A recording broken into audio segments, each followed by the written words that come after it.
Okay, what is leaky gut? Leaky gut is a real thing. I'm here to tell you, as a medical doctor, it's called increased intestinal permeability.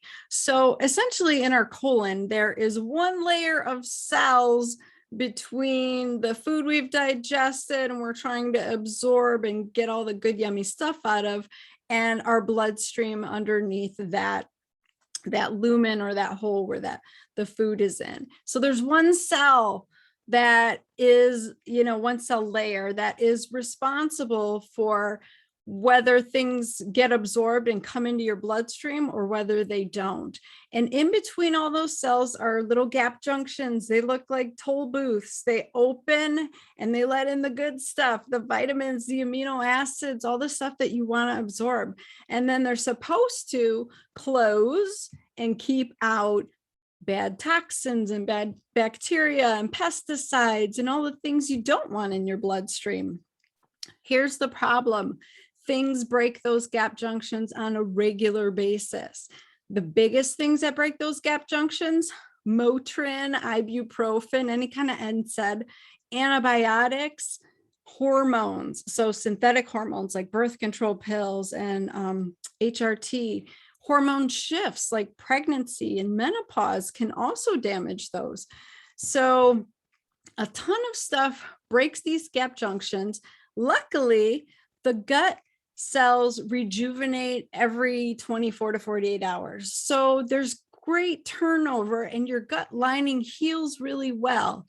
But as we know, oftentimes we keep going with those things that break those gap junctions. We keep taking the Motrin, we keep getting antibiotics, we stay on the birth control pills for a decade or two.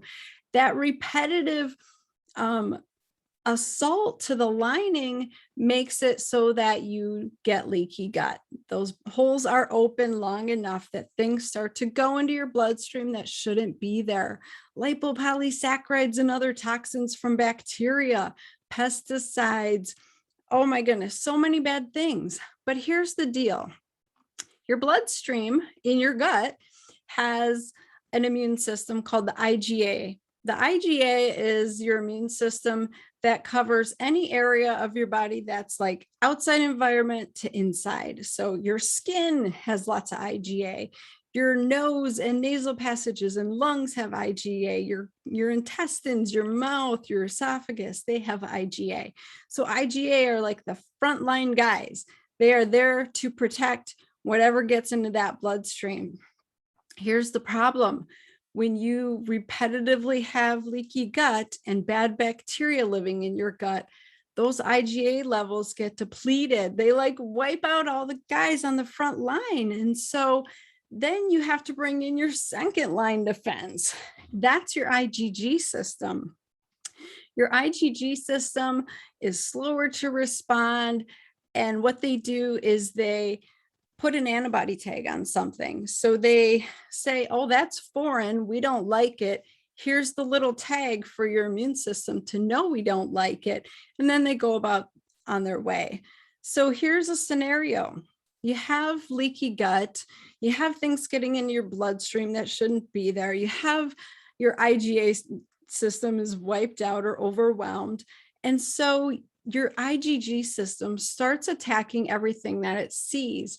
And you could be eating normal, healthy foods like chicken, Brussels sprouts, almonds that aren't inflammatory, that you shouldn't be reacting to, but because your bloodstream is seeing everything, it's like an innocent bystander getting shot in the line of fire. They all get antibody tags, everything that they see. And so all of a sudden, you're reacting to normal, healthy foods that you shouldn't be, but you don't realize it because the IgG system is very delayed. So say you're reacting to chicken. It might be 2 or 3 days before that response shows up as a symptom. You might be getting headaches from it, or crazy fatigue, or eczema outbreaks. Eczema is huge with like dairy or eggs. So by the time you have this symptom, you don't even remember what you ate 2 or 3 days ago. So it's almost impossible to correlate that food sensitivity with how you're feeling. So the cool thing is even though the IgG branch has a memory, so it sees it or remembers it and it attacks and it starts that whole inflammatory cascade all over again, it doesn't have the best memory. And so if you know what food triggers or food sensitivities you've developed and you heal your leaky gut, if you remove those foods consistently for like 4 to 6 months, you can almost always reintroduce those foods, and those antibodies have dissolved and gone away. They're no longer being produced, and your immune system won't attack anymore. You will no longer have this inflammatory cascade and this whole response, but you have to consistently remove it so it doesn't see that food and that IgG tag, and you have to heal that leaky gut. You got to quit breaking those gap junctions. So there's all kinds of cool functional testing that will help you see, do you have active leaky gut? What's your IgA levels? Do you have inflammation in the gut? What is your microbiome look like? Do you have too much bad opportunistic bacteria? Do you have yeast overgrowth? Do you have parasites contributing to the problem? There's testing that you can do to look at your food sensitivity responses. You can measure those IgG levels. So there's all kinds of awesome ways to figure this out. But if you don't remove the things that are causing the leaky gut in the first place, it's going to be a temporary fix. So it always comes back to like, what is driving the dysfunction? So as much as I love birth control pills for the freedom of being able to control your fertility, and that's how I was able to go to medical school and do all the things I did, is I took a birth control pill.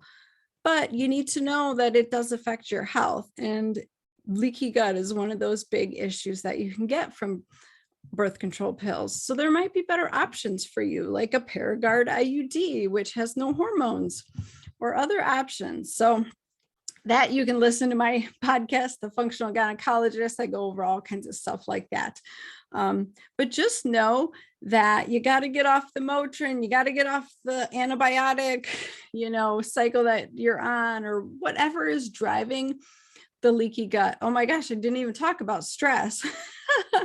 So chronic cortisol production is one of the biggest breakers of that gut lining, of those gap junctions. So we can measure a protein called zonulin.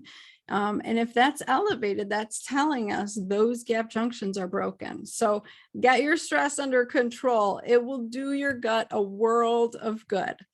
I hope that helped a little bit. Definitely, if you have more questions or whatever, you can check me out on the Functional Gynecologist podcast. If you want to work with me one-on-one, you can go to drtabitha.com. It's DRTABATHA. But I just wanted to give you that information, and I hope it was helpful on your journey back to reclaiming your health. So take care.